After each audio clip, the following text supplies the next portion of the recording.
waxaan anagu dad reer Buulaxaawa ah markaan iska soo qaado anigu Buulaxaawa ayaan ka soo qaxay hadaa la kuuray muddo 4 beri ah markay rasaasta socoto oo olka socdo oo wax istaaga la yahay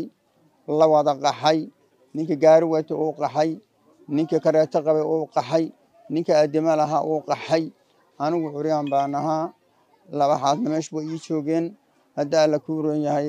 oo raxd markay dhacday oo wax falaan garan lahayo ciidamada ay saqaafeynayaan rasaastina ay socota yaan ka soo lugay meesha la yiraahdo Jibriil kashishan ka soo lugay Jibriil iyo inta ka dhaxay xuduud intaas aan soo lugeyn hayay xuduudana dad baa iga soo qaaday oo isxaan sameeyay oo gaarina soo saaray oo ana keenay iskuulka barwaaqa habeen hore 3 saac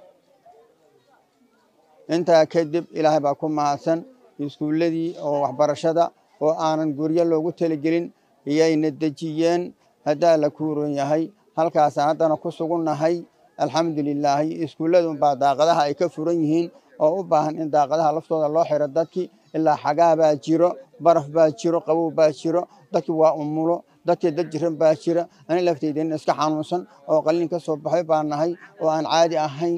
daantaas farada badan iyo alayla ismigaas way dhibahayaan marka duruuftaas iyo dhibaatadaas ayaa guriyahanaga iyo dalkanaga naga soo kicisay halkaas baan allana keenay hadii aan imaadnayna isxaan fara badan ayaa naloo sameeyay meeshaas waxaan ku sugannahay ilaa 200 iyo maadaada waa joognaa dadkina meel kale ayay joogaan marka hadaa la kuuray hadana waxaanu helnay caag baan helnay biyaan helnay waxaan helnay hadaa la kuuray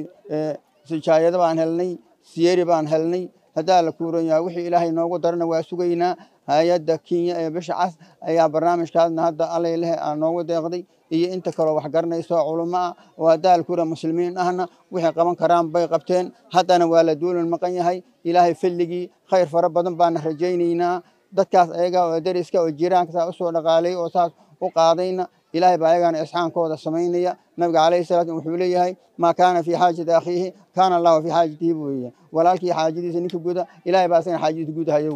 dadka inta sameynaya oo ama rag la ama dumar leh ilaahay baa ayagana haajadooda gudahaya